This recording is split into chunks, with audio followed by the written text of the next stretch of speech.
We're going to go ahead and call this October 11th Strategic Planning Workshop to order. We are down one commissioner, but he will be coming in within the next 2 minutes, so we'll go ahead and get the process started. Can I have a motion to approve the agenda as it was published? So moved. Second. I have a motion from Commissioner Farnsworth, a second from Commissioner Martin. Any comments or questions on the motion on the floor from the dais? Seeing none, any public comments or questions on the motion to approve the agenda? Seeing none, all those in favor signify by saying aye. Aye. Motion passes unanimously. We have one item on this strategic planning workshop, and that is to establish the 5-year goals.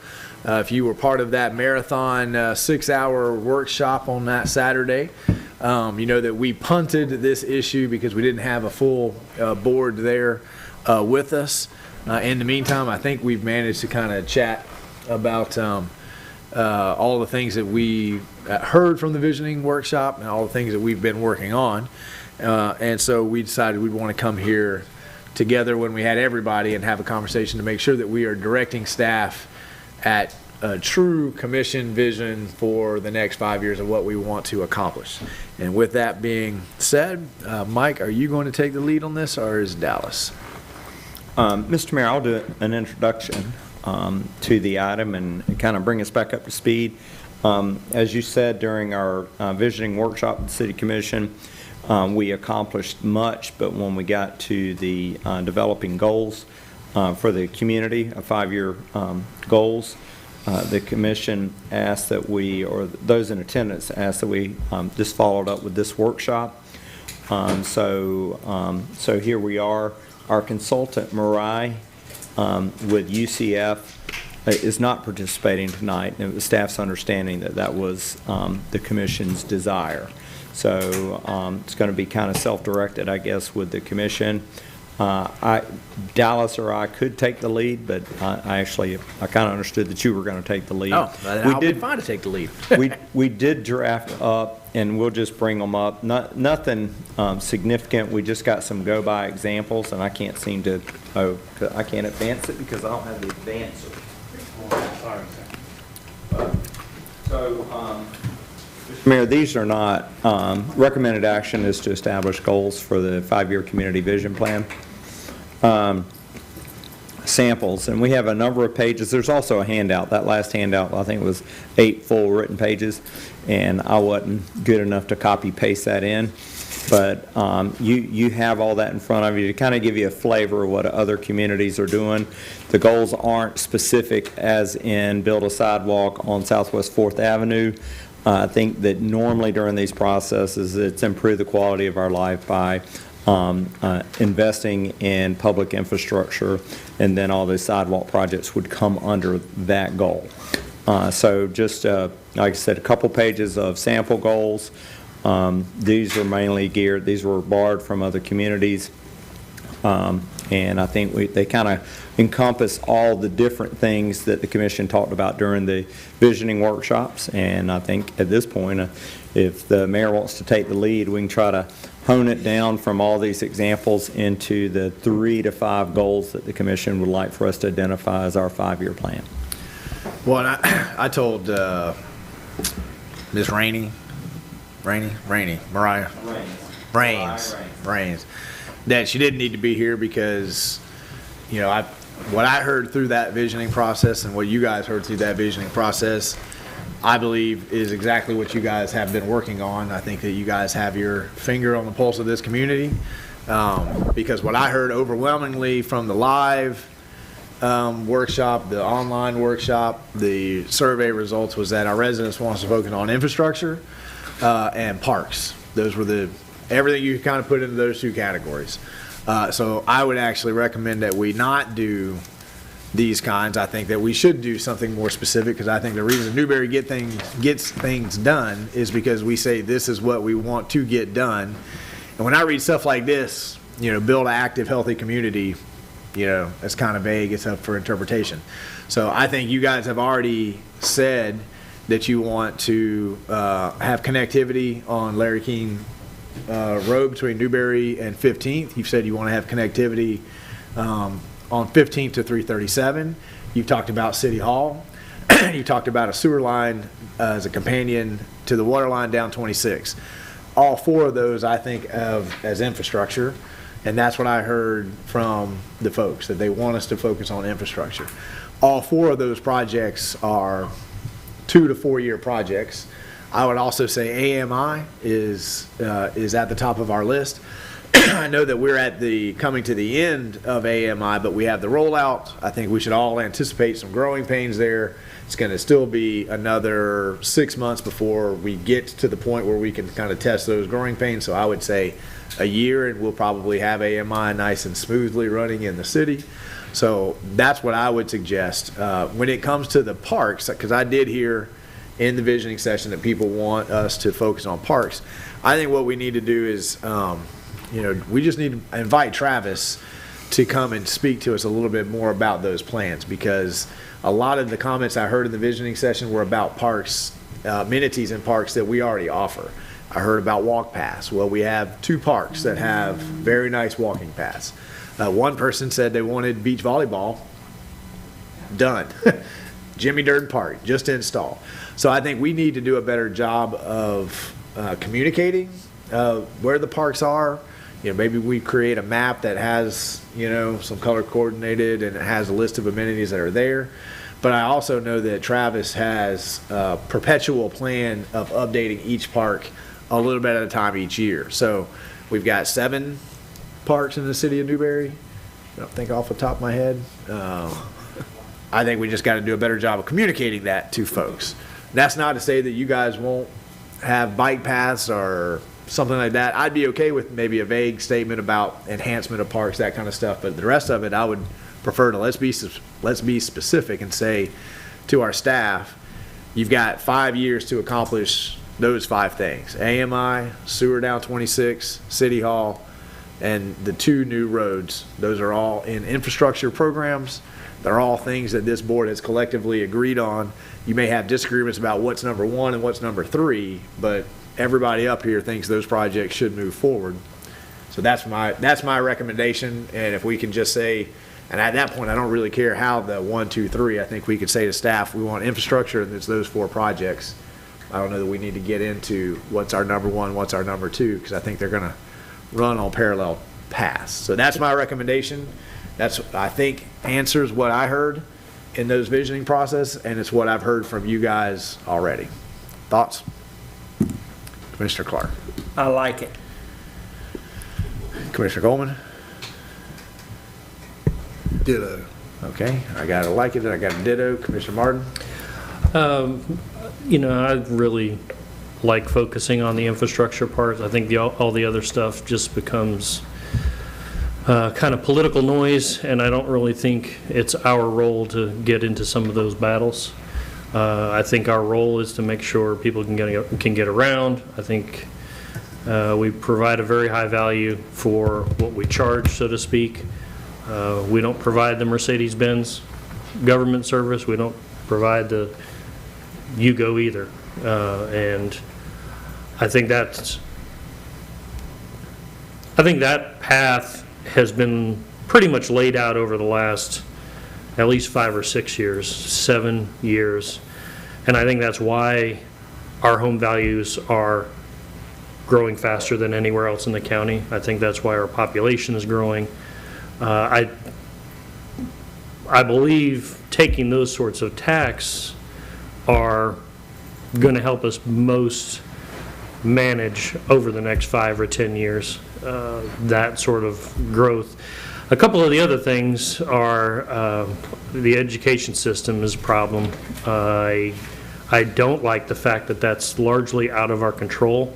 I certainly would like to be able to provide more stability for our citizens, number 1, but number 2, provide some sort of stability for our business communities as well, because most of the businesses here are very small and are going to be pulling from the pool around here. I don't know what the answer to that is, though, from an educational standpoint, because a lot of it is in the hands of the school board, which is completely dysfunctional. So that's a long way around saying, yeah, those all sound good to me, and some of the reasons why I think they're important. Well, Could have just said ditto. You're right. But we have 30 minutes to kill. Any, any other, I share a lot of the same thoughts and concerns as Commissioner Martin. I'm not sure we want to go down that path right now tonight, but any other thoughts about listing those? And I listed all 5 things: 2 roads, City Hall, sewer line, AMI. Those were the 5 things, and I think, like I say, AMI, I think we should be wrapped up in a year. I think a good, 2 to 4 year time frame on the rest of them are achievable. And that puts us in the realm of checking a box and saying success. When you look at the way these are read, I don't know how you would measure a lot of those things, right? They're so wordy and airy that, you could flip the words around however you wanted and say, oh, success, success, success. I think Commissioner Martin was reaching for the mic, and then we'll go to Mr. New. What's the latest timeline for the two-way pairs? Mr. Mayor, the design is projected to be finished in the spring. They're telling us in April 2022 to get complete with design, which should allow them to be construction ready. All their formal documentation indicates that they are projecting funding in fiscal year 27-28, but at the staff level, they're telling us that they believe that funding will become available in the very next fiscal year. So they are trying to make sure their design documents are complete so that we could have it out to bid before the end of 2022. And the reason I'm asking is, do we have any dog in that fight to make sure that we're prepared to capitalize on that situation when it does present itself? Mr. Mayor, we absolutely do. We have many projects, a number of projects that are contingent upon moving forward with that. We have large projects, anticipated projects with electric, utility upgrades, water and sewer in the corridor specifically. The Seaboard Drive connector will interface with the FDOT project. They're not, one couldn't happen without the other, but we're anticipating that we'll design one with the other in mind. Similarly, the City Hall construction, the DOT project anticipates obtaining some of the right-of-way from the existing City Hall property. A good, useful piece of information for our designers to be aware of. So one of the nice things about having a small team where everybody is kind of involved on every project is you generally are aware of all these things, and you probably have less fumbles than larger organizations where you have a number of project managers. One of the other things that I wanted to make sure was on our radar is something about the succession planning for the department heads and that sort of thing. Make sure that we're covering our bases on that stuff. Mr. New. Is there something I need to know, be aware about it? No, I see Dallas, succeeding, moving on. Jamie is, he's older.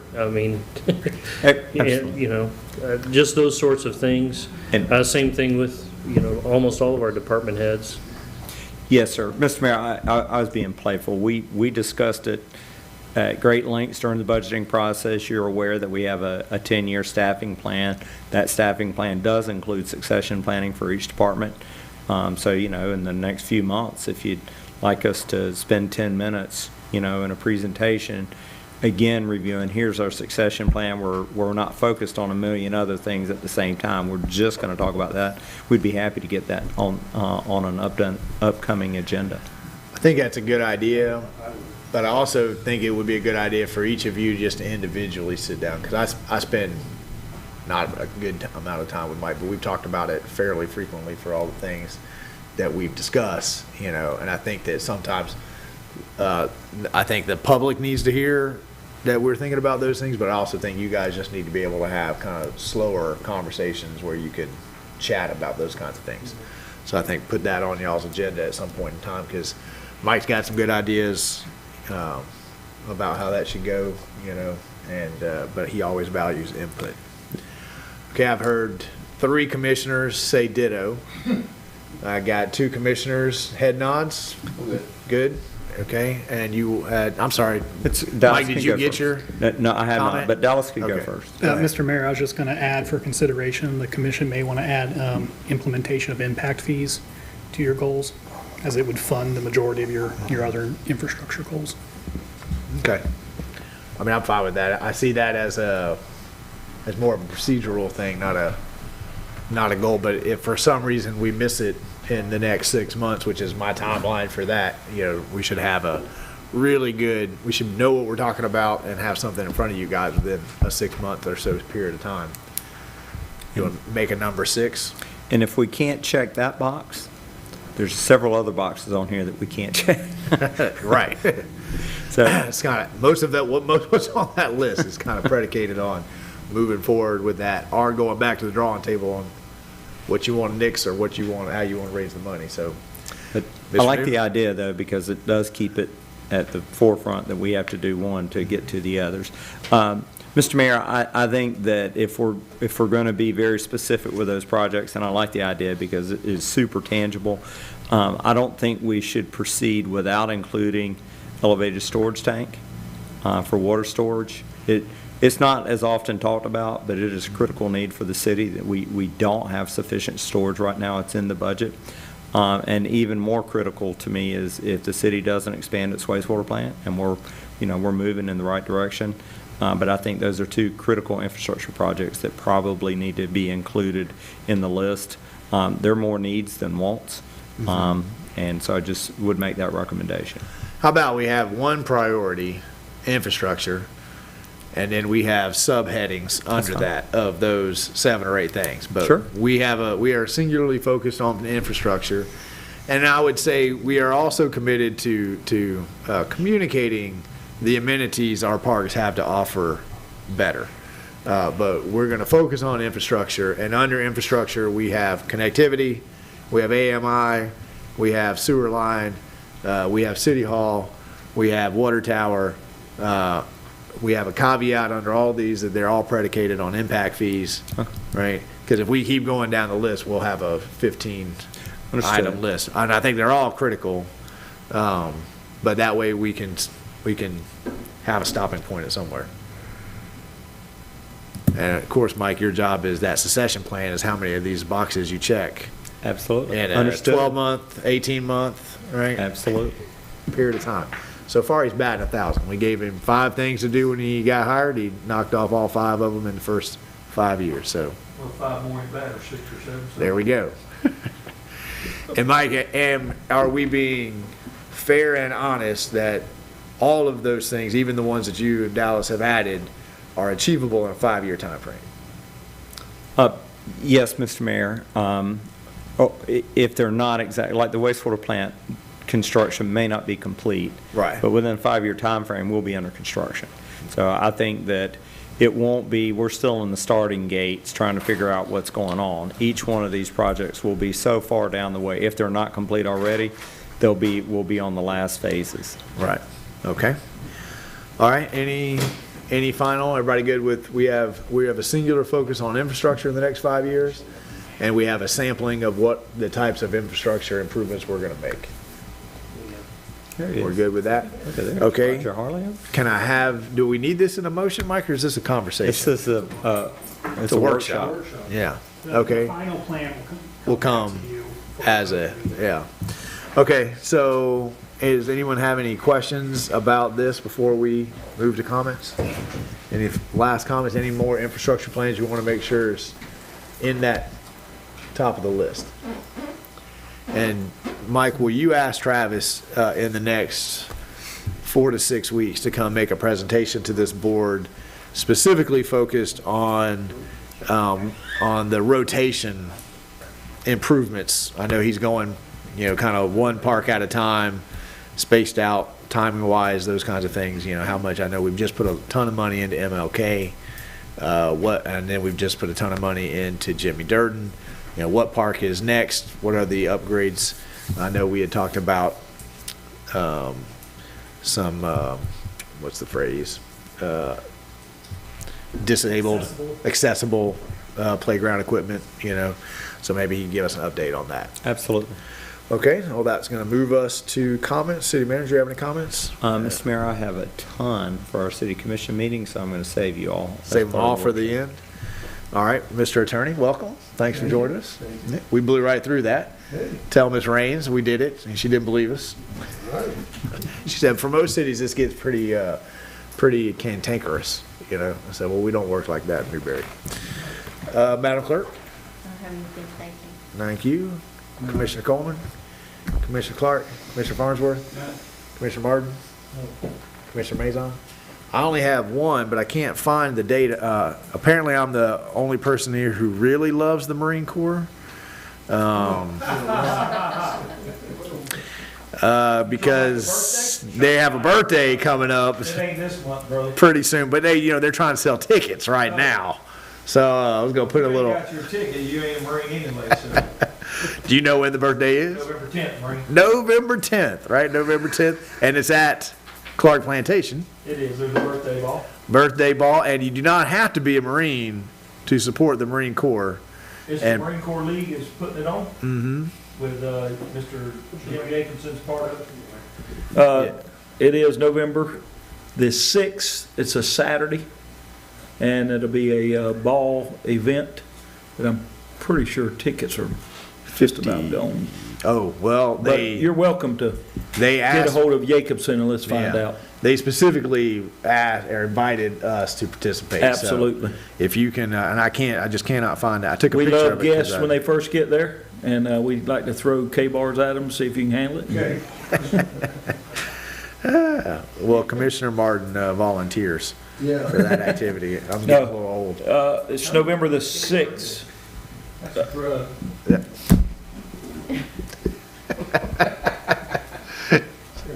Yeah, go. Yeah, he didn't know what a K-bar was. Oh, Bonnie said it was a geez. drug. Are you sure you're American? The street drug, ain't it? Street drug. All right, we got to get out of this workshop. It's been slowly declining. I have one more announcement. Commissioner Clark will make sure that he sends me that information, it's Jacobson, because I got his. Yeah, I'll get you the, get Okay. you the lead. But I know they specifically Jim's a said part of we'd it. love to have the Newberry Commission there. Yeah, they're great. And I do have one other announcement, hot off the press, just announced, the Newberry Opioid Task Force is batting 1,000 so far with the cities that we've gone in front of.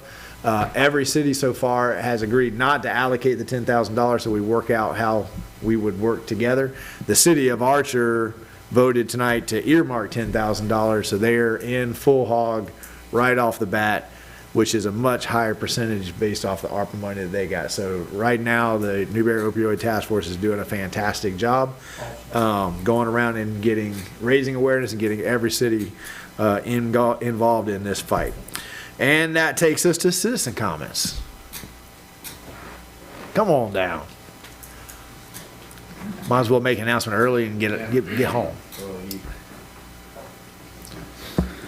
Mr. Mayor and Commissioners, my name is Naeem Urched. I'm a citizen of Newberry, as well as your Vice Chair for the Opioid Task Force. And yes, that is fresh off the press. Archer has gone ahead and earmarked that. I just got that notification as well.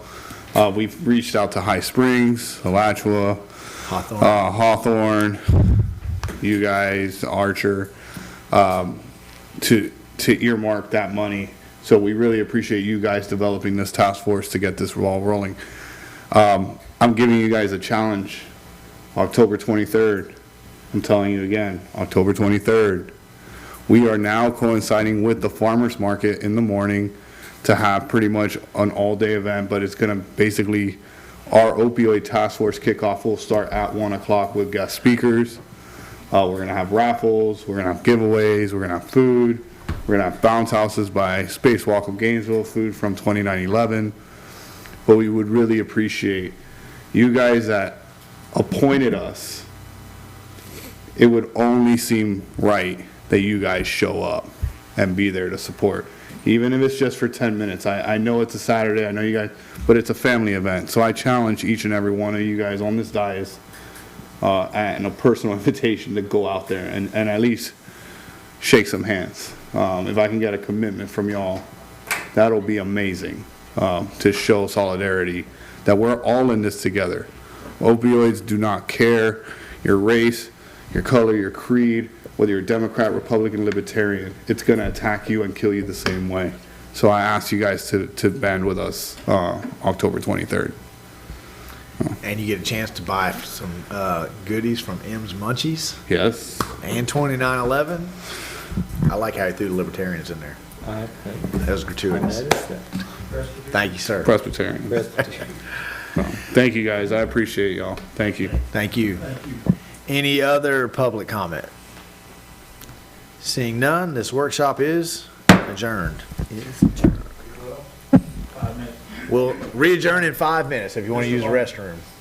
I didn't mean to question your mayor integrity. You're going October 23rd, right? I don't know. What's that?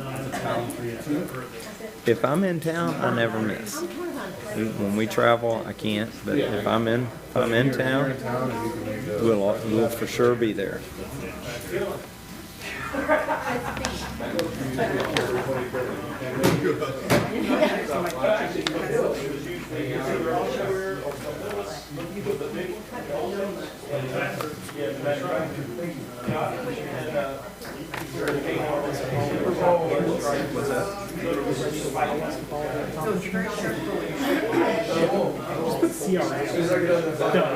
Mic drop.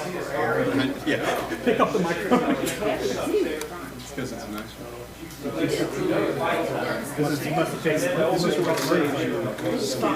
When you go down, it has to be heavy.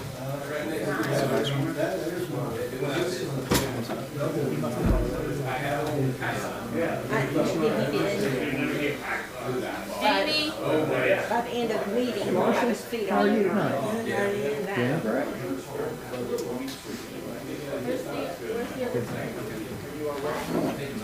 I just want to say, we have a member of our group who tends to be a little pushy. And I was kind of glad she brought that subject up because it clarified it for all of us.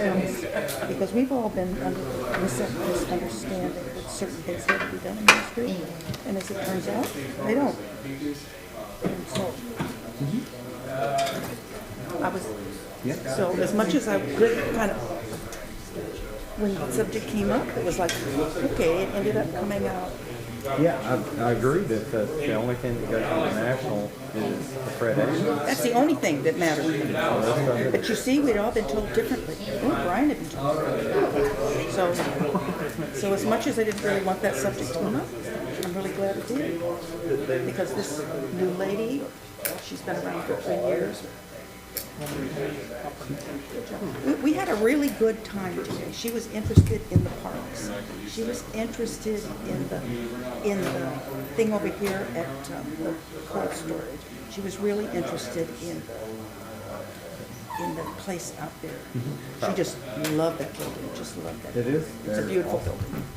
But yeah, she wanted to see all of it. She wanted to talk to everybody. It was lunchtime was good because of the people who came.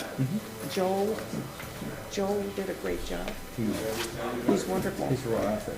And Brian and Wendy were both there, so that was something she was interested in. Because the emphasis, all this other stuff, yeah, it's nice, but your job is economic development. Which is like, yeah, you rock, because we know who to talk to there, don't we?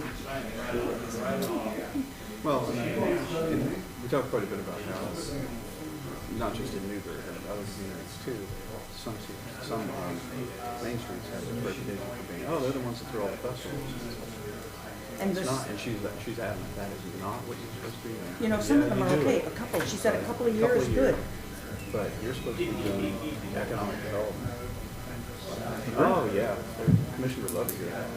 When she said some commissions actually mandated that these, Well, like, what'd she say, 50, that one person is 50? city event, elected Oh, city events, oh.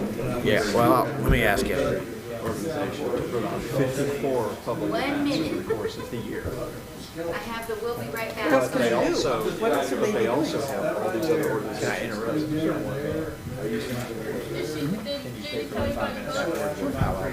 No, I didn't tell about your book. Your book's not completed. We're up to date, and I'll let let you know. Well, yeah, but Venice has, all these other organizations. Since I'm on my bike, I'm gonna leave my ears here. That's okay. You're on your bike. Yeah. Motorcycle? Yeah. I put them back, no bicycle. Okay.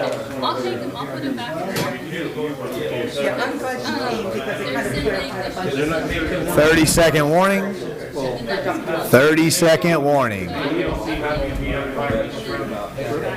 are live. One of them was already up.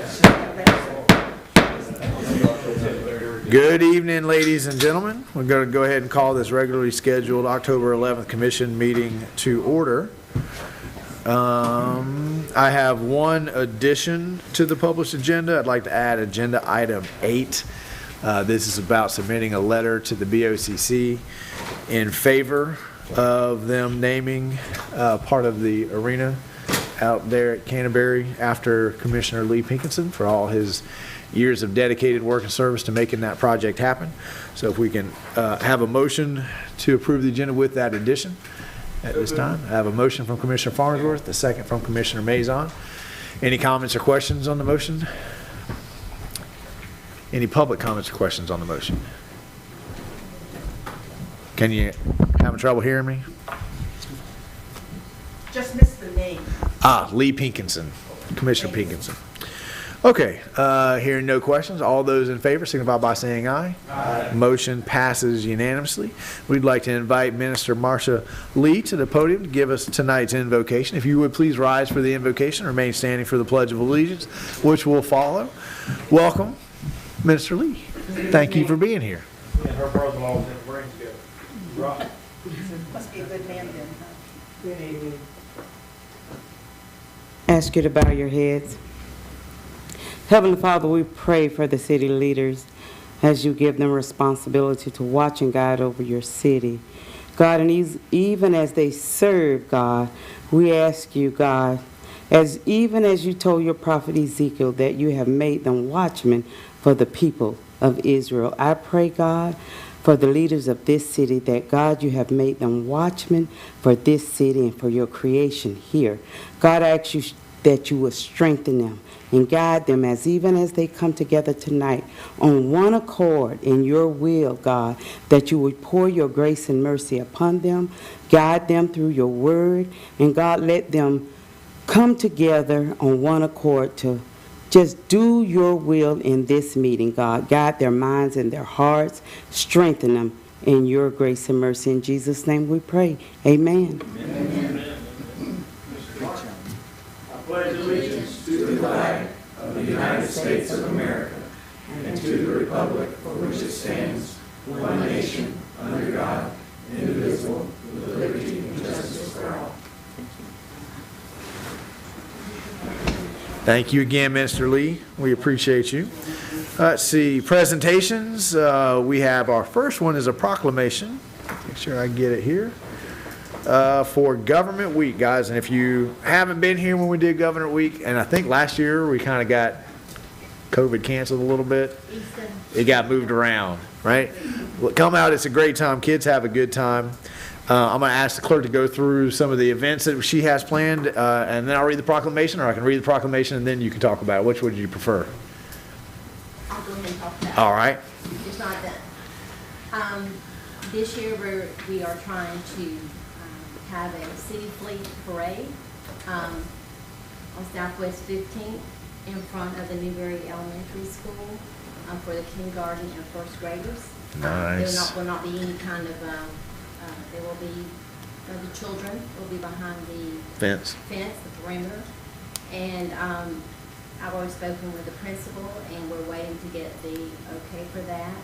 I think that they will really enjoy it because for some, that will be their first interaction with city fleet or emergency vehicles, and for others, it may not be. And we want it to be a very pleasant, positive experience for them. And if not, then we're going to have the parade out at Easton for the after-school children. I think there's over 80, and we'll just switch it over. So we're trying to reach out to other children and even younger children, and that's what we have planned for this year. That sounds great, and if we can put the mayor back up in the box to go all the way up, that's a lot of fun. Now, you ever been in a box? You've been in a box that high. Get a picture of all the kids below you, right? Yeah. And any commissioner wants to strap in, lift up in the bucket truck, Commissioner Mazon, he's coming. You can't go in it. We'll be right there to negotiate staff raises by the time we get them to the top, and then we'll start having that conversation. Judy, it might be worth contacting the people over at Greenfield. If you go down 15th and go back out to 2741 on the way back to wherever you're going, she might actually appreciate that. Right there on the left. Yep. Yeah. Yeah. Okay. And did you say the date during the week? Are you looking for? We were waiting for confirmation. the principal to get back with me today. I will, as soon as I know something for sure, and that's coming quickly because we've got to start planning.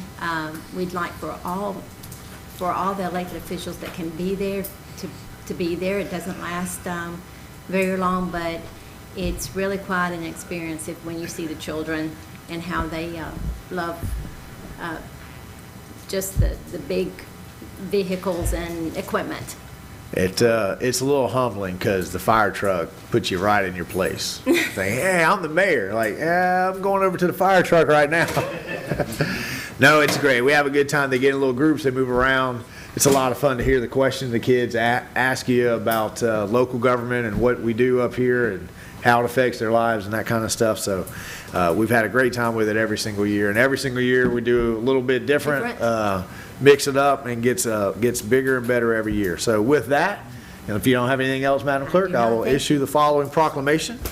Whereas October 18th through 24th, 2021 has been declared Florida City Government Week, and whereas city government is the government closest to most citizens and the one with the most direct daily impact upon its residents. And whereas municipal government provides services and programs that enhance the quality of life for residents, making their city their home. And whereas city government is administered for and by its residents and is dependent upon public commitment to and understanding of its many responsibilities. And whereas city government officials and employees share the responsibility to pass along the understanding of public services and their benefits. And whereas Florida City Government Week offers an important opportunity for elected officials and city staff to spread the word to all residents of Florida that they can shape this branch of government. And whereas the Florida League of Cities and its member cities have joined together to teach residents about municipal government, the City of Newberry supports and encourages all Florida city governments to actively promote and sponsor Florida City Government Week. Now, therefore, I, Jordan Marlowe, Mayor of the City of Newberry, by virtue of the authority invested in me as Mayor of the City of Newberry in the state of Florida, do hereby proclaim October 18th through the 24th, 2021 as City Government Week. Signed this 11th day of October 2021 and attested by the Clerk of the City Commission of the City of Newberry, Florida, Miss Judy S. Rice. So be it proclaimed, and let's go have a great week. Get involved. It is a lot of fun. All right.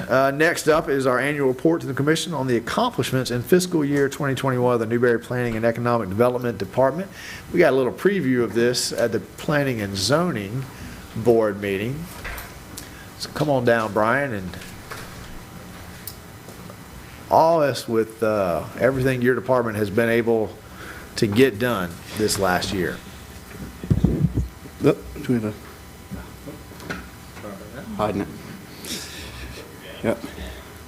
Thank you, Mr. Mayor. It has, as you're all well aware, because you've been part of it, it's been a very busy year in planning. Y'all know us. You've got the 3 staff members, although we are working on and actively interviewing right now for an additional planner for the upcoming year. And, of course, your 2 current planners, Wendy and I, are both AICP certified, which is only about 40% of the professional planners out there attain the AICP designation, which we're all proud of it, and we're proud to work for you as AICPs. You don't get that in small towns, frankly, that often, so we're happy to be here to do that for you. Budget-wise, you know, our personnel services are of course, the biggest part of the budget, about $180,000, and the operating expenses about $100,000 for a total of about $280,000. Planning functions, comp plan amendments, which is like your land uses, land use changes, your annexations, your rezonings or your land development regulations, but also policy when you all direct us to go back and find or come up with a solution through ordinance. That's usually a land development regulation amendment. Subdivision phases, site development plans, and the list goes on there. Plus the one at the bottom, general inquiries. That actually is one that takes up a tremendous amount of time. Voluntary annexations, we did pretty much about the same as last year. I think we might have had a couple more last year, but we actually had more total acreage at 900 acres. So we're a little bit larger in scale for the annexations, but quite a few of them, 19 total parcels. 0 parcels in conflict resolution with the county, I'm happy to say. That makes things a whole lot easier throughout the year and a lot less time spent on that. So some of the comp plan amendments that we did this year, the future land use map changes, those are for your annexations and your small scale and large scale amendments. We had quite a few of each. Some of the projects there, not a comprehensive list, but of course you had the retirement community ARC plan development, some changes to the Sandia Town Park development down south by the baseball diamond, and then the property rights amendment, an element that had to be added to our comp plan based on the action of the legislature. Land development regulations, again, we had the 19 parcels for annexation had to be rezoned into the city of Newberry. You had the rezonings for the other, the second phase, the comp plan changes, then you get the LDR changes for the rezonings. Had the Treehouse Village Resort project come in, and some of your policy implementation ordinances were finalization of the tiny homes ordinance, which we got so much press on and people calling from all over, and we're still yet to land a project, but I'm sure it's only a matter of time. Food truck ordinance to provide for reasonable regulation of food trucks in the city, which we do have people coming in all the time putting in applications to do food trucks. Block parties and the reduced setback requirements for sheds, which helps not have to come through to you guys for variances. A couple of new phases of subdivisions. We've got the Newberry Town Center Countryway Phase 5 that's coming in. You've already approved the construction plans for that. Also, Avalon Woods Phase 1A was done, 104 extra units, and then Countryway South Phase 1, which is about 41 units. We had a banner year last year for site and development plans with the commercial development that came in. A little bit less this year, but we did have a couple. We got Floor Storage is in the process of expanding, and Inspired Energy is going to do a warehouse addition on the building, not their big building, but across the street. They own that little small one that used to be an engineering firm. They're going to expand on that as well. And of course, special projects. We get the finally city got its CRA. So, very happy about that, of course. And then the other types of planning processes and permitting, zoning reviews. Variances, I'm happy to say the number of variances has dropped dramatically, which not only saves us time, but also saves time at the podium for you all, because you have to ultimately approve them in the final approval. Did some special temporary use permits for music festivals, and the Watermelon Festival is kind of the annual festivals that we do. And we've had a few more certificates of appropriateness, people making enhancements to their historic buildings in the historic district. And then all kinds of miscellaneous applications for signs, mobile vendor licenses, et cetera. And then the inquiries. And I sat down, I thought about it, I was like, well, you're working 4 days a week, and we get at least 2 or 3 or 4 inquiries every day, it seems. When you do the math, that works out to hundreds of inquiries over the course of the year. And we're happy to do them, but they take time.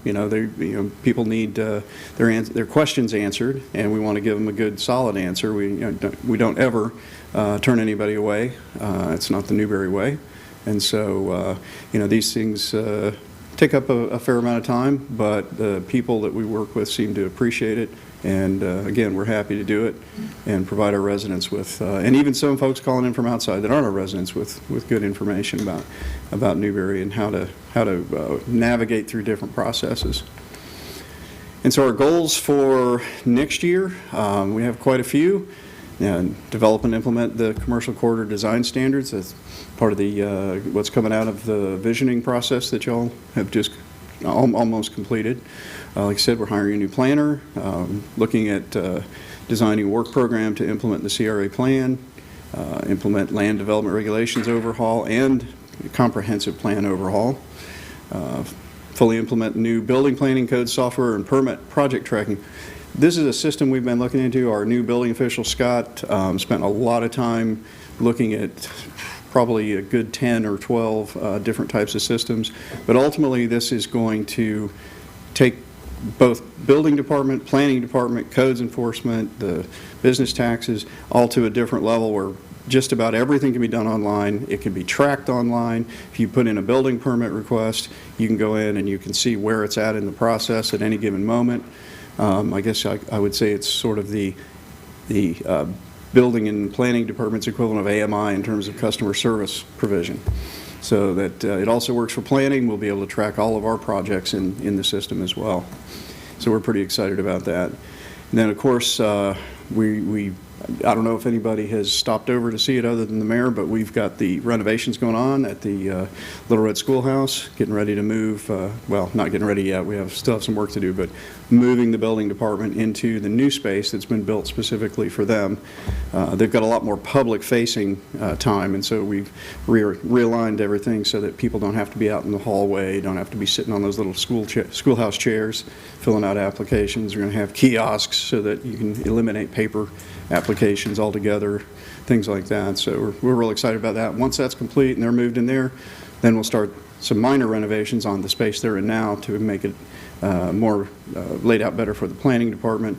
And then once we move out of the space we're in upstairs, of course, then the museum goes back upstairs. And so we'll have the museum space up there, and then the conference center, making some enhancements to that, the conference room as well. And that'll be the Watermelon Festival and sort of Dr. Berry historic artifact area. All things ag. Yeah. All things ag, yes, sir. All things ag. So a lot of things going on. Got a lot of goals, and hopefully the addition of another planner will be able to make those goals. So with that, if anybody has any questions, I'd be happy to. We should have any questions. I would say, yeah. Sure. When we did the tiny house ordinance, I think Brian got calls all the way across the country from Seattle. I mean, it was, everybody was calling and asking those questions. And when you think there's only really a couple people in that department who can field those kinds of questions, and oftentimes people ask a question that they think is a straightforward answer, actually requires a little bit of work, 30 minutes to an hour research to give somebody a thoughtful answer, just putting that in at the same time, quite an accomplishment. And I don't know if you saw the Observer today came out that talked about the Dudley Farm annexation, which was one of those annexations that was up there. And also that annexation coincided with a donation to Dudley Farm of a home called the Rebecca Perkins home. Rebecca Perkins was the midwife to Myrtle Dudley. She was born enslaved. After the Civil War, she became a worker. She was a midwife and a healer on the Dudley Farm. And her home is the last remaining structure out there that shows tenant work, that Jim Crow era. And the family that owns it just agreed to donate it to Dudley Farm.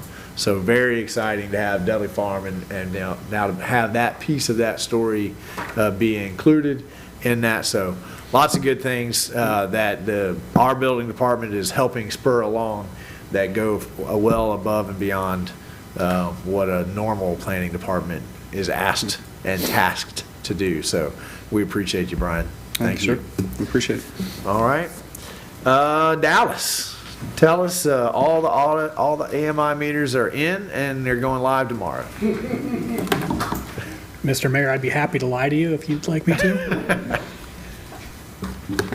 All right, Mr. Mayor, City Commissioners, I'm just going to give you a brief update on where we are with AMI. I believe last time we talked, or at least last time I talked with the commission about it, we were hoping to have been deployed by now. Unfortunately, in the world of COVID, we are being held up with shipping delays as well as production delays. As the commission, I'm sure, is aware, there's a shortage of microchips in the world, and we put an order in for 5,000 small computers. And so we are held up on that process. However, we are making progress in the AMI installation. I have a portion of our task list here. The entire task list is actually 153 tasks long. It's a very thorough project we're doing here. But we have completed the installation of the RNI, which is the brains of the AMI system. So the software is up and running. The base stations, which are the antennas you can see on top of your water towers here, have been installed. They are installed on both our water towers here downtown and at Easton. So they are ready to start communicating with our meters. We do have a meter test board. So we have one of every kind of meter that we will receive both on the electric and the water side. They are reporting into the RNI. They are reporting into AMI. The screenshot to the left there is actually shows one of those meters, so we can actually see the data come into our AMI system. We can turn on and off those meters, see the real-time data flow into the system so that we know that the system is up and running and working. We have about 85% of our water meters are on site. We also have about 90% of the smart points, which are the antennas that will actually go on top of the water meter boxes to talk to the system. We are held up on the electric meters. Those are hopefully going to be shipped sometime in December. Our water department is currently working to fix meter boxes. They're going around the city adjusting any meter boxes that need to be fixed and retrofitted for AMI. They're moving ones that may be in bad spots. This is a chance for us to fix some of those meter boxes that may be behind fences or in the middle of driveways and those sorts of things. So we're going through and fixing those. Big thing we're working on right now is the integration between the AMI system and the billing system. So obviously it's really important that the AMI system can produce files that we can bill customers off of. So we've currently been working with our billing system company as well as Census and your owner's engineer to develop the files that'll go back and forth every night to say, here are the meters, here are the reads, so that we have accurate data to bill from. We're also working on the single sign-on, so our customers can sign on to their normal utility billing portal and also log into their AMI data right there. The big thing I think the commission would be most interested in is when we're actually going to start deploying meters. Our current plan is for January 4th, which is I believe the first Monday of the new year, to actually start deploying meters into the field. UPA, the third-party contractor who's actually going to do the install, should be on site then to start deploying those meters into the field. Again, the city's plan is that we're going to install meters on ourselves first, our own city accounts, because if we mess up our own bills, we'll be okay with it, but we want to make sure that everything is working before we start implementing to customers. It'll also give our customer service staff and our field staff enough time to get used to the system before we start deploying to our customers. That being said, we've moved the AMI days, the public education days, to later in January or maybe February. They were scheduled for, I think, yesterday. The commission very clearly gave us direction that customer engagement and outreach was very important to you. And we've heard that, so we are working on the engagement side of it. We've been working with a marketing company to develop flyers to send to all of our customers, as well as postcards and door knockers, as well as a website that'll have all the information about AMI. And then once we get through that process, we'll also be developing videos that we can share on our social media and on Channel 97 that show how to use AMI, what AMI does. Commission have any questions? Commissioner, have any questions? Mr. Farnsworth. Whenever you install the meters, do you have to install both the electric and the water at the same time, or do you do them separately? No, sir, Mr. Mayor. Our original intention was to install them at the same time, but it is much more complicated to install a water meter than it is an electric meter. So the current plan is there'll be two teams, one that installs electric, one installs water. They should be relatively close to each other, but they won't necessarily be installed on the same day. Okay, so I mean, you have all the water meters, or most of the water meters. I think we have 85% of them. So they can't start installing them now, or they have to? We need to wait until we have the billing system integrated with AMI. Installing those meters means that they have to be manually read. So if we began changing them out, we would effectively be making all of our meters manual reads. And so our meter readers would have to go manually read all those meters, and then we'd have to manually put those readings into Okay. our system. Okay. Commissioner Clark. Dallas, I was gonna say that, and you've probably already got this figured out, but when we start installing the water meters and the customer relationship, as far as if we install and there's a problem, we're talking, instead of griping about $2 or $3 or $10 in water, we gonna give that to them if there's a problem to get this thing laid out? Because I can foresee that this thing ain't gonna pick up the water right away. Somebody's got a leak, somebody's got this, and I think my question is, the customer gets the benefit of the doubt if we mess up on this. Mr. Mayor, the meter will only read water that goes through the meter, which would be water that the customer has used. We hope. Well, once it goes through the meter, the customers use the water, whether or not they use it or I it's a just think leak. there's gonna be a bill, any kind of situation that's probably not normal to somebody to use this, whether we have leaks, whether it's their side or our side. I think the answer to Mr. the Mayor- Commissioner's question is yes. Yeah. Right. We'll defer. And we'll in have the this data. Once interim we period. implement, we will have the data that shows what they used it on, but we always work with customers whenever they have a leak or an issue. I mean, one of the most exciting things about this, from my perspective, I've said, a few times up here that, I don't know, a year into my mayorship, we were hearing all that Newberry meters were out of control, and there was some big grand conspiracy, right? And I dug deep into over a dozen, and people would say, "There's no way I use that much water." And then even right now, we have the ability to kind of see when your usage is, and you'd see all of a sudden at 2 o'clock in the morning, there'd be a huge spike. And, they'd use 1,000 gallons of water in 10 minutes, and, well, that could be a leak, or it could be you misset your irrigation. It went off at 2 o'clock in the morning and you didn't know it went off at 2 o'clock in the morning. We'll say it polite like that. But with AMI, we'll be able to read it down. We'll be able to track it. We'll be able to tell you all kinds of things and show you, the customer, and say, here's exactly where you used it, right? That's good. Mr. Mayor, Right. we're also, part of the process we're going through right now is called a systems acceptance testing. It's about a 3 to 4 week process where we are ripping those meters apart, ripping the system apart, and trying to make it fail before we accept that this is good and you can install. There's about an 85-page report that we're going through to make sure that before we start deploying any meters, that they're thoroughly tested, that the system's been tested and tested and tested before we install those in a customer's house. But I would say, as a general rule of thumb and a policy, if we ever have a situation where something's wrong and we can't figure out where it went wrong, the default is to the customer.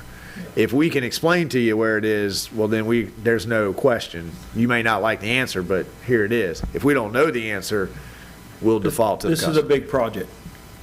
This is a big project. Yeah. Commissioner Farnsworth. Correct me if I'm wrong, but it's my understanding that the water meters are like so sensitive that if somebody has like a leaky faucet that's dripping all the time, that this will be able to pick that up and let them know. Mr. Mayor, the residential water meters will read to the gallon. So we will be able to set alarms both internally for ourselves as customer service and for the customer and say, hey, you've had so many gallons used every hour for the last 24 hours. Hey, you may have a leak. So to answer Mr. Farnsworth's question, yes. And for our more savvy, younger folks, they'll be able to have an app and see some of this, but we'll also get it, and some of our guys will be trained to be watching that, and we'll make customer service calls, right? And say just what you said. Hey, we've noticed that in the past 4 hours, you're using this much, and it's in the middle of the day, and that looks like it could be a running toilet or a leaky faucet. Correct, Mr. Mayor. Our customer service staff, which currently uses a lot of their time producing the bills and double checking the bills, a lot of those processes will go away, and they'll be replaced with coming in the morning, looking at leak reports, looking at faulty meter reports, and calling customers and saying, hey, it looks like you've been using a lot of water, you may want to go check it. So we can help that customer curtail their usage the next day instead of 45 days later, which will help their bills stay lower. And then now we'll track that we made that phone call. So if a resident chooses not to fix the leaky faucet and it says, well, it's been a leak, we'll say, hey, we notified you on the 3rd of the month that you had a leaky faucet. We watched it continue to leak the whole month. Yes, sir, Mr. Mayor. Our policy and customer service is we document every single contact we have with the customer on their customer account. All right. Any other questions about AMI? Exciting stuff. Okay. Thank you, Dallas. We appreciate you. All right, ladies and gentlemen, we love to hear from our residents. We like to hear from you early in the night, so we set aside a time for public announcements. These are non-controversial statements. You get 2 minutes during public announcements to let the commission know about anything you'd like them to know about that's not on the agenda. If you have a longer announcement or you have a little bit more controversial, we set aside public announcement at the end of the agenda where you have a little bit longer 5-minute time period if you'd like to take those as well. This time, does anyone have any public announcements they'd like to make? Come on down. I like it when you come and make announcements because every time you make an announcement, I find out the very next day that it got took care of. Okay. Yeah. So what do you have for us tonight? Well, I'm just coming in on behalf of the concerned citizens of the Newbery and the My Time mentoring group. I would like to thank Mr. Commissioner Mazon for coming in to speak with our students and everything, and it was wonderful. They are just blooming away. And then we had another special guest, Commissioner Penny from Archer. She surprised us and came by. So we had them on the spot, and they gave a speech to us, and the kids are just excited about it. And then we also want to thank Manager New for coming in to the Concerned Citizens meeting to update us on things that are going on in the city of Newberry. And the AMI, is that what? I'm ecstatic. I'm excited about it. So I think it's going to be a good thing because your staff here at Newberry, they called us when we had a water leak, and they kept us on task, on top of it and everything. And when we got it fixed, we came up here and showed them our bill.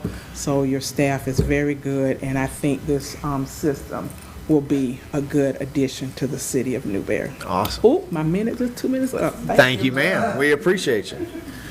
And actually, before you sit down, could you remind me, I'm in golf season now, so I haven't been able to make it by. The My Time meets Tuesdays and Thursdays? Monday, Tuesdays, and Thursdays. Tuesdays and Thursdays. From 4 to 6. 4 to 6, okay. Yes.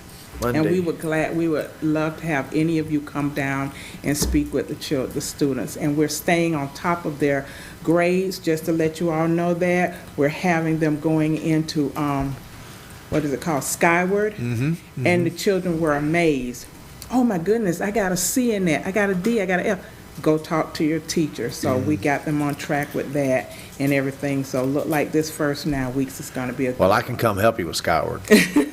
Okay. I'm familiar with it. I have a lot of those conversations. Yeah. I got a D? Yes, yes. You didn't turn it in. Thank you. Thank you. All right.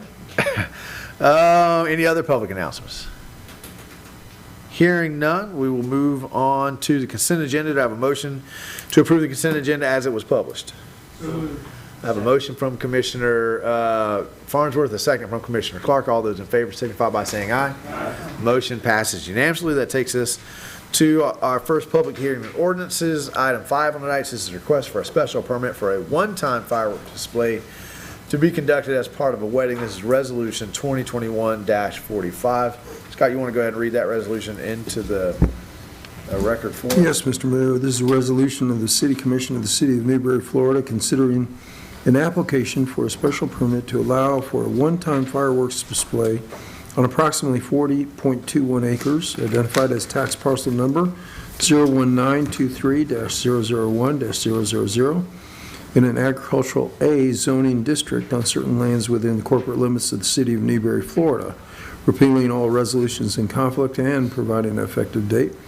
The appropriate motion at the appropriate time will be to pass resolution number 2021-45 upon its reading by title only. Thank you, Scott. Yes, sir. Brian? Thank you, Mr. Mayor. As stated, this is a request for a special permit for a one-time fireworks display at a wedding celebration in Granville Plantation. Request is by Mr. Robert Miles, his agent for Granville Plantation. Basically, it would be about a 5-minute display.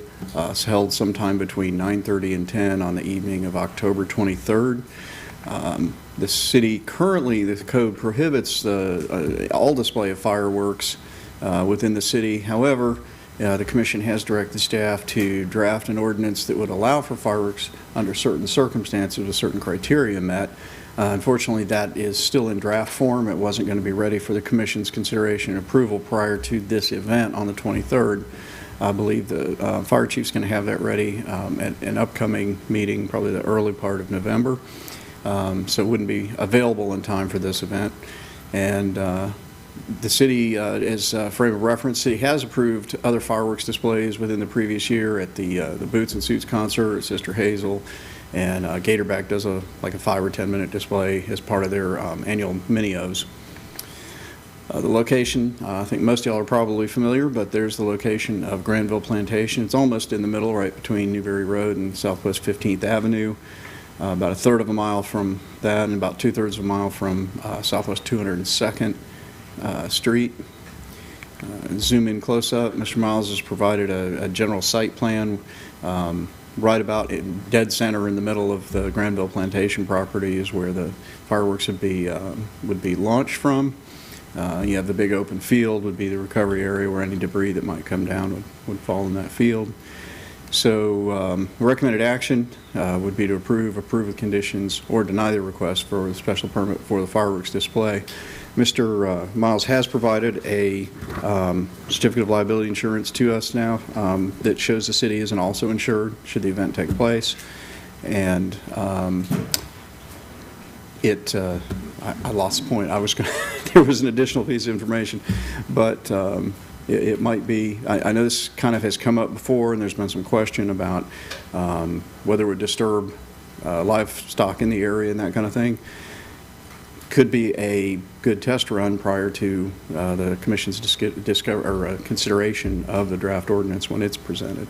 We can see how it's reacted. And I believe what I was going to say is Mr. Miles has stated to us that the level of display that he's providing is such that it doesn't require regulation by the alcohol, tobacco, and firearms. He doesn't have to have the special permit for that because it's such a smaller display. And so, that, Mr. Mayor.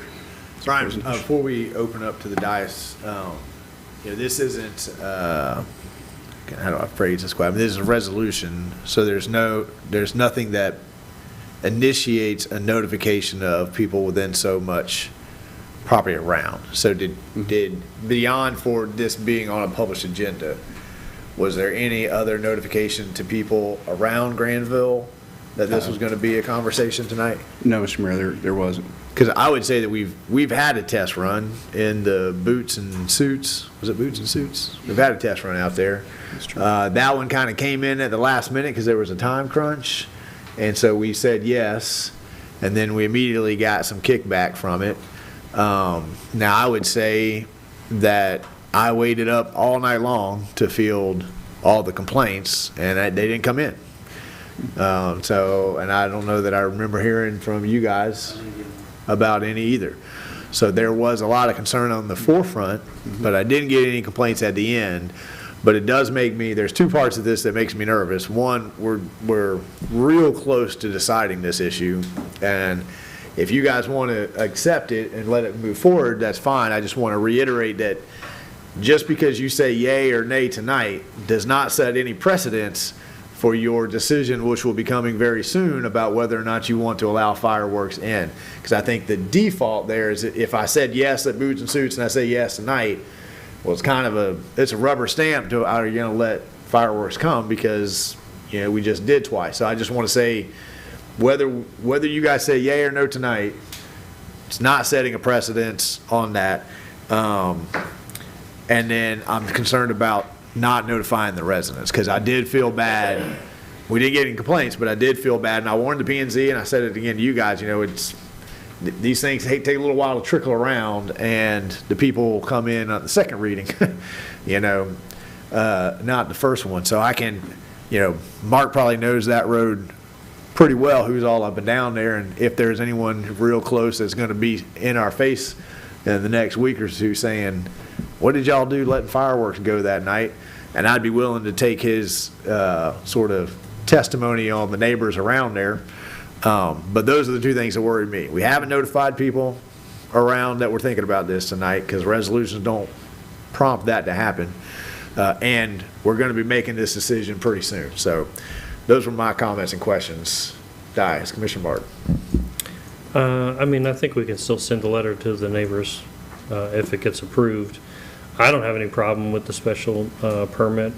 I think a lot of people wouldn't even realize or recognize that the city was necessarily involved. They just think their friends or their neighbors are having some kind of a party. And I would try to maybe even include in the letter if there's a expected time frame when this is going to happen. I mean, there's 10 neighbors there, maybe. I mean, most of those properties are pretty big, and I don't even think some of the landowners live on them, particularly the one on the north side, so probably be all right. Commissioner Clark. I can tell you that they've had them out there before, prior to us ever getting involved in saying yay or nay. And there was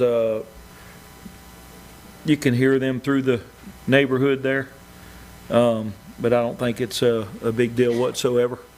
It's far enough back, and the Hodges are farmers and understand that the cows to the north of them there and stuff, so I don't think they'd be doing anything here that would necessarily interrupt the livestock. So, but they've done them many times there prior to this, so I say for as far as I'm concerned, they can keep going. Commissioner Maison. Yeah, all I was gonna say was the fireworks are nowhere near as big as the ones that they had over at the Boots and Suits, right? So I'm fine with it. Plus, it's a wedding. Is that the case, that they're not big as? It's my understanding, Mr. Mayor, they're not as large, but I can't verify that because I don't have the actual type that was shot off. Well, we have the applicant here anyhow, so we'll ask him that in a few minutes. Any other questions, Commissioner Maison? Okay. Does anyone want to ask the applicant about the size of the fireworks, the noise? You heard the question, if you want to come up and answer. Also, if you would like. Come on, wait till you get up here onto the dais so we can read it into the, make sure that, did you leave the green light on there, Brian? All right. Will you state your name for record? I'm Robert Miles, and I'm the owner of Ram Pyrotechnics LLC. If you would like, this is a complete copy of my insurance policy I can give to the commission. Give it to Brian, but when you leave. Sure. Okay, so I've seen a couple pictures from the Boots and Suits. I spoke to Chief Buckner before I left the meeting when that got approved, and he said they were all the Boots and Suits was 1.4 class, which is what I work with also. So, but from the pictures I saw, they were shooting slices. It's like a peacock tail. I saw a couple of shots. I'm going to shoot all aerials. Like I said, the fireworks that I shoot travel and especially for this show, because I'm not doing any threes, the maximum height will be around 180 feet or so. That's it. And it'll be over in 5 minutes. It's going to be electrically fired, go right through, quick finale, pop, pop, pop, and we're done. All right. Commissioner Farnsworth? What are the chances of it causing a fire, like a brush fire? It's slim to none. Mr. Hodge has a water truck, and first off, if it was that dry, I'm not shooting. And I'll be in contact with Chief Buckner beforehand anyway. But the Hodges do have a water truck. So, I mean, they can soak the area down pretty good even earlier in the day before I set this up. It's going to be, the setup will be small, and when we're talking to shoot a show like this is probably 9 devices and a couple of finale racks. That's it. It's nothing to it. Pretty simple. Okay, any other questions for Mr. Miles? Thank you, sir. We appreciate you. Any other questions for Brian? If not, I'll entertain a motion to, I have a motion to approve Commissioner Martin, a second from Commissioner Mazon. Any comments, questions on the motion on the floor from the dais? Hearing none, do we have any public questions or comments on the motion on the floor? Seeing none, all those in favor signify by saying aye. Aye. Motion passes unanimously. That's going to move us to our first agenda item, which is a reboot of, we let the CRA appoint the CRA, and we need the commission, who is over the CRA, to appoint the pro tem and vice pro tem. So can you remind us who is the pro tem and vice pro tem that the CRA wanted to have? Yes, Mr. Mayor. As you're all well aware, the members of the Newberry City Commission are also the members of the CRA board, but it is an independent and separate legal entity, and so they have to have their own chair and vice chair, or in this case, chair pro tem.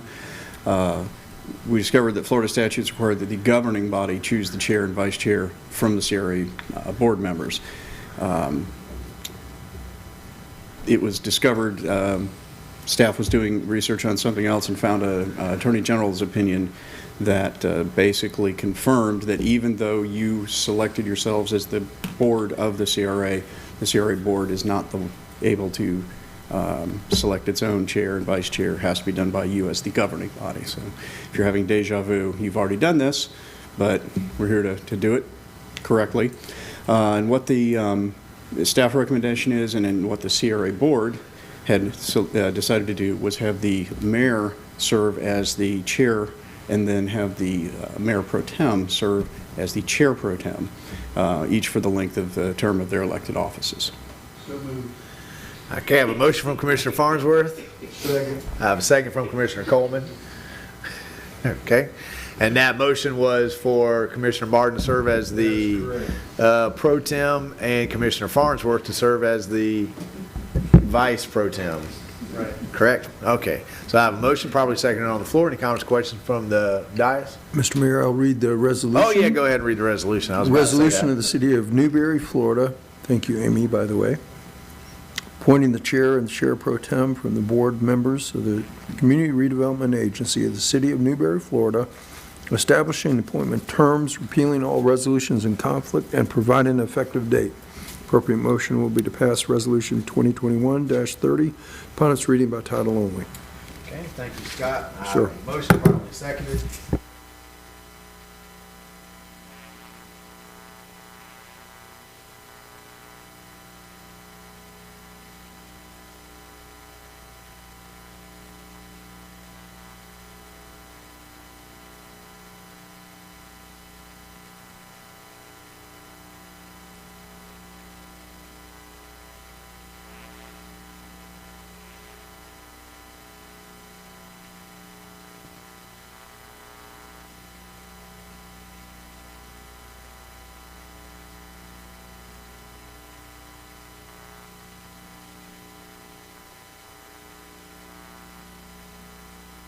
The charter officers in the city of Newberry work for you.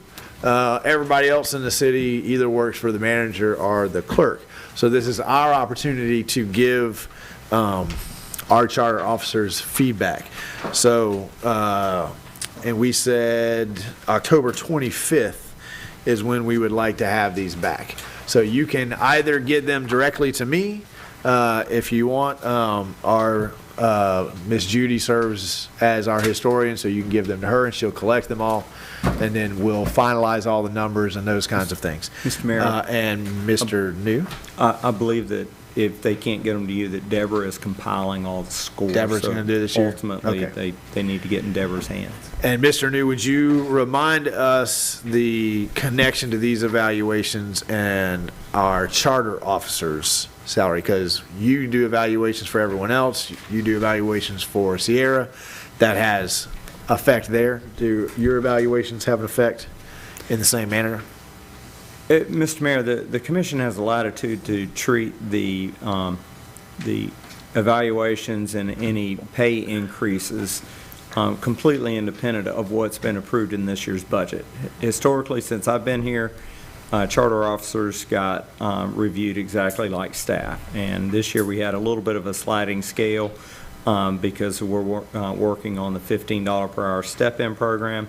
But each of the charter officers, if they were treated by staff, well, with the exception of the city attorney who's under contract, and his contract is adjusted for cost indexing, but city clerk and myself would be eligible for up to 4% increases depending on the scores that we are awarded by the city commission. Okay, thank you. Any questions about the process? I'd encourage you to wait till you have a little bit of time to kind of sit and read through. But if you can get it to us, did Deborah say October 18th is the deadline? Is that the last deadline to get all the scores together? Is there a preferred deadline? Like, hey, if you get it to us by October, what's the date today? The 11th? 18th is adequate time because it is intended that the commission discuss them at the 25th meeting. That gives us time to compile the scores, get a staff report ready. Okay. Yeah. Okay, and I would say, having one-on-one phone calls or meetings after you read through, right, is warranted when you're doing the evaluations. If you're in between scores, if you're thinking about a category, an area, it's a good opportunity to initiate some of the conversations that maybe sometimes we get so distracted by the work that we're doing to have those kind of big step back moments. All right. Everybody good with the 18th? You'll have it to me or to Deborah. And if you get it to me, I'm just going to pass it to Deborah. So however you want to do it, it's fine with me. If you're comfortable giving it to me, we run into each other, that's just fine. Any questions, comments, suggestions? Okay, moving right along to new item 8. Don't know if you guys have a copy of the letter. They do. They do. You have a copy of the letter. So, and the supporting documents. If you have been here for a little bit, Commissioner Pinkerton was always a champion for the smaller municipalities. He worked really hard in our behalf, and he set the new fairgrounds as a priority for him, and before he stepped out of office. And it was really his foot on the gas that kept that issue on the rest of his county commissioners' attention. And it was Commissioner Pinkerton that worked with us to get the fairgrounds and IFAS out here in Newberry. And Mr. Manager, what are we up to in terms of an investment in our community at this point? The last I heard, it was around a $12 million, $13 million investment on the county's behalf. The county, last I heard from the county, they were at around the $15 million mark. City is in there at about $1.5 million. So total project is looking at just north of $16 million. So I'd say that's a pretty hefty investment and something to remember and say thank you. So the idea here, and after it was all said and done, when he stepped down, he made Newberry his home. And so he sent me a text the other day that was just reflecting on driving by and seeing the IFAS building going up and seeing the renovations and how nice, it's not Canterbury anymore, I keep calling it that, I shouldn't, it's the Alachua County Equestrian Agriculture Center. And Equestrian Center. I knew equestrian was in there. So this is an effort to acknowledge his commitment to the city of Newberry, his commitment to 4-H and FFA, and what he was able to accomplish there at the very end of his career. So I asked for it to be on the agenda because I want you guys to vote on it so that we can show that we have support for him and his dedication to our city, and we'll submit this letter if you guys give us the nod. So with that, do I have a motion to submit this letter? I have a motion from Commissioner Clark, a second from Commissioner Coleman. Any comments or questions from the dais? Any public comments or questions? All those in favor signify by saying aye. Aye. Motion passes unanimously. Thank you, gentlemen. Okay, that takes us to comments. City Manager, go ahead on your list of 24. Yeah, I hope you guys have some water and a nice cushy Got some seat. peppermints here. That's correct. Now, Mr. Mayor, I'll jump ahead real quick. We have a save the date for Tuesday, November the 30th. It's the ribbon cutting ceremony at the Alachua County Extension Offices, the facility we've just been speaking about. It's on your calendar. It's at 1 p.m. Amy sent them out, but if we get this letter in tomorrow, and we will, there's a good chance that will become a two-part event. We'll do ribbon cutting for the extension offices, and then perhaps do an unveiling of a new sign at the arena. So that's one of the reasons that it wasn't on the agenda, because we found out about it after the agenda was published, and we moved it ahead as fast as we could. Just real briefly, the city of Bushnell was in last week, and that it's not particularly uncommon. I thought that it was remarkable that Newberry is now starting to get requests we want to come and see what you guys are doing. We hear all about it, so they wanted to come in and learn about AMI and AMR. And they came with the intent of trying to buy a bunch of cheap AMR meters that we might be not using as soon as the project is over with. And they quickly learned that probably, if there was any value left in those meters, we probably wouldn't be cutting loose with them. And so I think they left with hey, we're going to see if we can't piggyback Newberry's contract and deploy the same AMI system. If that happens, there is benefit to us. The more customers we have using the AMI technology that we're utilizing, the more clout we will have with the vendor that works with us, partners with us in that application. So there are 3 other cities that are looking at that as well. So we've really kind of championed a go cause, and we have such a broad footprint or broad base with our project that it is appealing for other cities to look at. Key West, or the Keys Energy is looking at it, City of Clewiston, City of Mount Dora, and now the City of Bushnell. And speaking of other cities interested in how Newberry does business, the City of Dunellen has reached out to the City of Newberry. They've asked us to present about our community visioning process, how we went through it. Some of their members heard about it. They were somewhat enthused. And we're going to be presenting to the Planning and Zoning Board, but they specifically requested that we did, so we'll be heading over there in a week or so to do that. Mr. Mayor, we're beginning a series of town hall meetings for local groups, HOAs, and we've been talking about it for years. And people, we hear all the time, you don't communicate well with us, but I know that if we announce a town hall meeting at the municipal building at 6:30 after work, people still have a hard time attending because they're just busy in their lives. So one of our team, maybe Jamie, maybe Dallas, one of those bright people that I work with, said, hey, why don't we take our show on the road? And so we're developing some marketing materials. We're going to get it out to every HOA, every citizens group in town, and say, city staff is available to attend your meeting. We'll speak to you on a topic of your choice. We'll give you an overview of the city or utilities, whatever you want to know about. And we think we could do 1 or 2 a month. So I'm sure we won't be overwhelmed with it, but I think it's a good way to get some messaging out and let people find out all the good things that we at the city are doing under your direction. As we heard in citizen comment, the first of those was last week. The concerned citizens in Newberry asked me to speak, and I'm still working on my presentation skills. I got about 3/4 of the way through, and they said, hey, Mr. New, we got to go. So part 2 is coming up next month. And you guys are not at all surprised that I have a hard time minding the time. So that's happening. On November the 1st, we are scheduling a trip to visit a solar array. This is a utility scale solar array, 450 acres, 74 megawatt solar array. They move with the sun. And we are taking one elected official with us. Commissioner Rezon asked to go. The mayor, if you'd like to go, or if any other elected officials would like to attend a visit like this, we'll make sure we schedule follow-ups. It's pretty neat, and FMPA schedules a few of these a year. From time to time, this one just happened to be a convenient date for one of our elected officials, and so we've made it happen. They're also working on a field trip to one of our natural gas-fired power plants. I mean, the FMPA owns 4 very large power plants, the type of power as big as any in the state of Florida.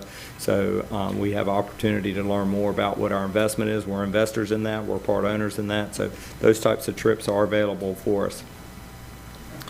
We're also planning a Hang town. on one second, Mike. Oh, go ahead. Commissioner Farnsworth. Mike, where's that solar demonstration, or where's that going to be? It's going to be down in Central Florida. You'll remember about a year and a half ago that our board put us into a solar project with FMPA. Right. They're calling that solar project number 3. So that one hasn't began construction. They're still going through site selection on that. But 1 and 2 are deployed and operational. So this one is just south of Orlando. We'll take a trip down. It's about a 2-hour and 15-minute trip. It's really neat. They'll have a couple golf carts out there. If you're going to do 450 acres, you don't just get out and walk it real quick. But to see how it all works, and with the billing technology that we have now, it makes no sense to do rooftop solar any longer, because rooftop solar is 1,500 square feet best case. These are 450 acres, so the economies of scale are just off the chain. But through billing practices, you can spend as much as you would on rooftop solar, and get that solar that you paid for credited on your energy bill. So a lot of really cool, innovative things happening in the utility industry and in Florida, and FMPA is right at the center of it. I know that Disney has their own solar system now, and I think it operates Epcot Center. I think it's in the whole Mickey Mouse shape. That's correct. Yeah. It's in the shape of a Mickey Mouse, and they're kind of doing the similar math to us. The amount of energy that Newberry signed up for exceeds the amount that we use in all publicly owned facilities. So we can then tout that we are 100% solar at our facilities in Newberry. Doesn't quite work that way. In the middle of the night in Newberry, Florida, we won't be using solar power because there is none, but we will be paying for all of the energy that the city of Newberry consumes, which is a little more than, I think it's 1 million megawatt hours annually. We purchase 1 megawatt of capacity from a solar project. So once our project comes online, we'll make sure that you are aware of that. We'll be at that ribbon cutting ceremony. It'll be a proud moment for Newberry. Mike, before we leave solar farms, the county just voted down the solar farm in Archer. Have we had any luck making overtures to that company? And because this board passed a solar ordinance that makes solar farms possible by right. Any luck? Mr. Mayor, I can't speak specifically to that, but I will make sure that tomorrow morning I speak specifically to that company. I would tell you that the major players in the state of Florida are Origis or Duke Energy, FP&L, or one of their subsidiaries, which would be NextEra, and every consultant in the state of Florida knows well that we desire at least one solar array in Newberry, one large scale. I understand. We've had a lot of conversations, and I understand that one is being put together, but they have not brought that to the city for consideration at this point. Okay, thank you. Go ahead. Mr. Mayor, we're going to, speaking of town hall meetings at the municipal building, Jake Williams, who's the CEO of FMPA, is going to come in to Newberry on Tuesday, the 16th of November at 6:30. We'll begin marketing that tomorrow. He is going to do 45 minutes of presentation about public power in the state of Florida and the role that FMPA plays in that. I've seen these presentations. I see every year's really provocative presentation, and then be available for residents to ask questions about what is FMPA and how does it work, and how does Newberry interface with FMPA. I'd say the best, the loosest definition is FMPA is a co-op for municipal power companies. We're a member of a co-op for municipal power companies. They're known as FMPA. They do tremendous work in the state of Florida, and Jake's going to be available to share with our residents and our elected officials if they want in greater detail about how that works. I mentioned already the ribbon cutting ceremony on the 30th of November. I just wanted to announce to the City Commission that as part of the Seaboard Drive Connector project, we need to acquire a small parcel of land, and I was working with a local realtor, and we actually got a verbal agreement to sell it to the city at a very fair price. So I'm signing off on that contract pursuant to the city attorney's. Yeah, that's fine with us. Ultimately, we cannot buy real estate without commission approval. I don't have authority to close on real estate, so that'll be on the next agenda. But if you got the word out that the Cavalier city managers out there, making all these land deals, I just wanted you to kind of have the background that sometimes you just need to lock them down, and then we'll get it in front of the commission so that we can take appropriate action. And finally, Mr. Mayor, the APPA, which is FMPA is at the state level. APPA is the American Public Power Association, broad umbrella that represents all municipal power in the United States. They have a legislative rally every February. You've attended a time or two. They've just announced their next rally is going to be at the end of February in 2022. FMPA pays for one of our elected officials to travel and hotel stay there, but more than one would be allowed to travel. The rest will just be on the city's nickel. I will forward that email to you tonight that gives you all that detailed information. If you want to go to to DC, learn more about federal public power policy, which is quite a bit different than state public power. Federal level, we're talking power plants and carbon, things of that nature, whether we're going to solar by 2030 or by 2060, those types of things. Very interesting legislative rally to attend. You get a lot of information, so just wanted to make sure you're all aware of that, and you can let me or Amy know if that's something you're interested in attending. Mr. Mayor, that concludes my very exhaustive list of manager comments. Thank you, Mike. Okay, Mr. Attorney, you got to do 25. I'm texting my crew right now saying I'm announcing the ethics training, and give me an update where we're at, Andrea and Kirsten and Danielle. So I can't be there the evening because High Springs has got a hot commission meeting with a zoning matter. I can be there probably the beginning. I doubt I'll be there at the end when it ends because of the meeting. But it should be a good training session, and it should be a little bit of fun too. So. And the most important matter, do we know what's for dinner that night? That don't. You'll get that in a text in a minute. We'll come back to you. That's right. I kind of think sushi would not go real big. Could be wrong. Could be. I will not be able to go. He heard sushi. He's like, no, I'm out. My flight's not going to get back in time. Okay. Thank you.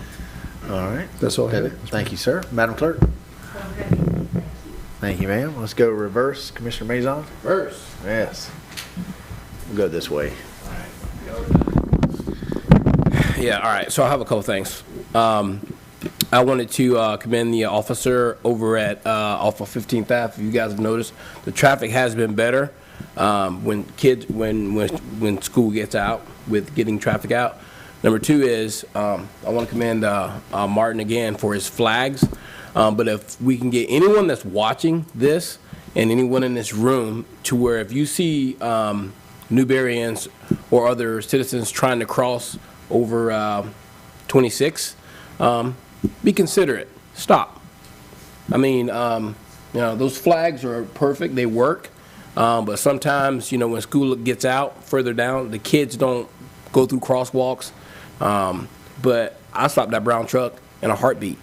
So I think that by coming through our great city and seeing that, honestly, cars stop, that'll be a turning point for others to do the same. So that's all I got. Thank you, sir. Great suggestion. Commissioner Martin.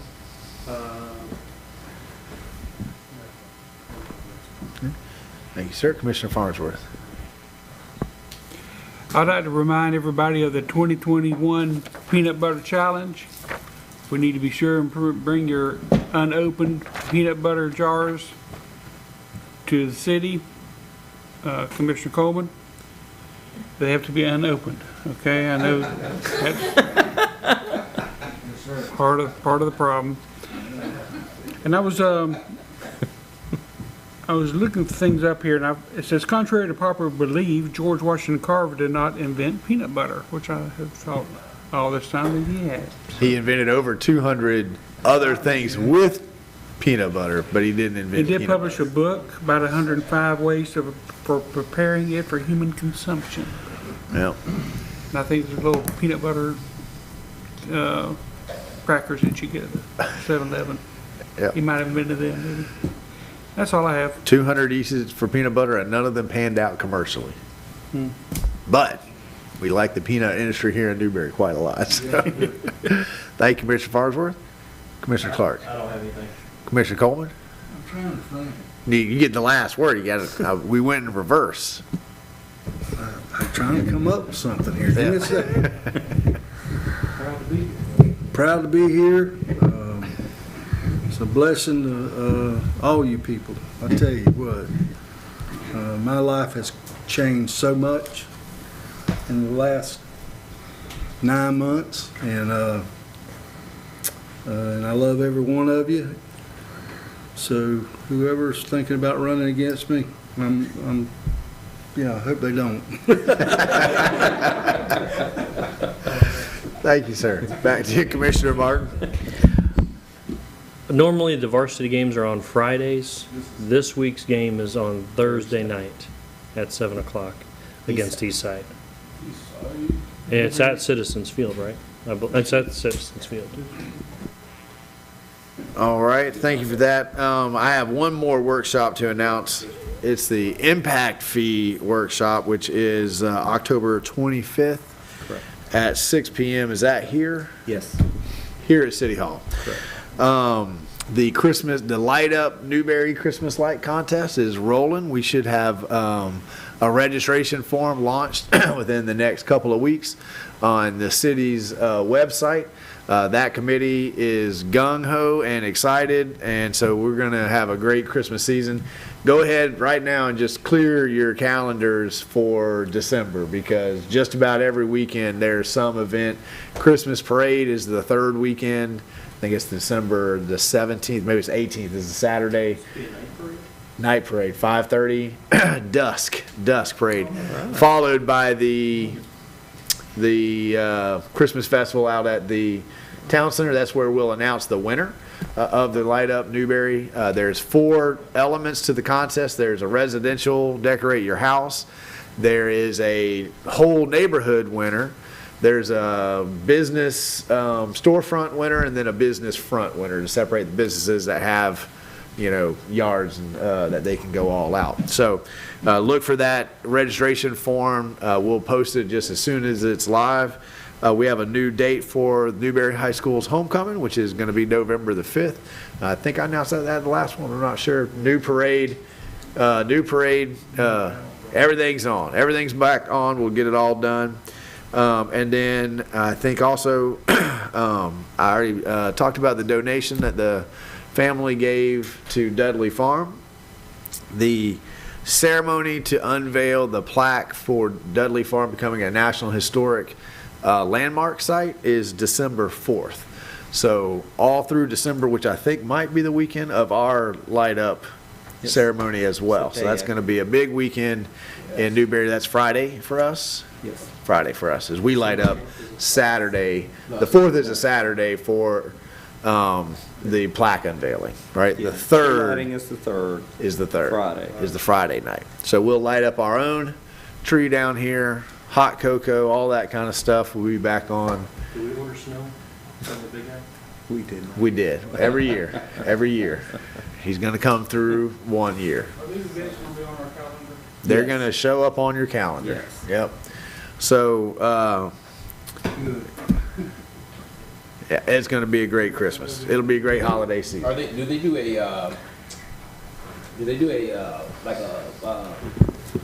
contest for the floats? I don't know that it's a contest. The theme this year is gingerbread. Yeah. So the city, do they do a contest? In the past, they have recognized different category winners, because the last float the city put in the parade, we were victorious. Yeah, they did a great job. We won for municipal governmental entries. Yeah. One of one. One of one. One of one. Yeah. So we're going to win that category every year. We're very careful about setting the categories.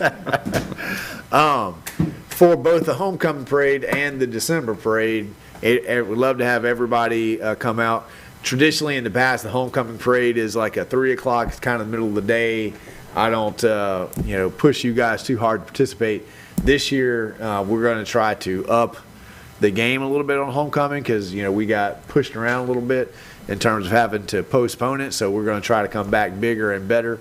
So I'd love to see you guys on a commission float, a commission truck, something just to let the kids know you appreciate their resiliency and their never give upness. Get one of those, tractors or something to ride in. Classic trucks. I'm retired, I'll be there. All right. I love it. Well, you live right down the street, Monty. Just take a 5-minute break, walk out of your house. Maybe we get the UPS truck in the parade. Y'all can throw candy off the back of the UPS truck. Packages. Random packages. Figure it out yourself. All right, that does it for me. Citizen comment. Any public comment? Hearing none? Oh, come on down. Monty, when's the peanut butter jars due? We have a while. This is, November 24th? Yeah. Got it. You know what Publix is? Peggy Loy. Peggy Loy. This is in reference to Mr. Martin's comment a moment ago, because I remember when I was very young, I lived in Frostproof. Everybody knows Frostproof? Played in the state championship, 1981. A lot of famous people from Frostproof. They raise cattle and citrus. They are very agricultural. My uncle raised citrus, or grew citrus. And one year I said, Uncle Walter, it sure would be nice if it would snow here. And he looked at me strangely and he said, I don't think it'd be very good for the orange trees. And I said, well, God could raise all the orange trees up and let it snow and then let it melt and put the trees back down. It didn't go over too big. I have faith one day we'll get a little bit of flurries out here, one day. We did a while back. We did. They did. 1910. When my son was born, it snowed. The first Christmas, it snowed for about 10 minutes.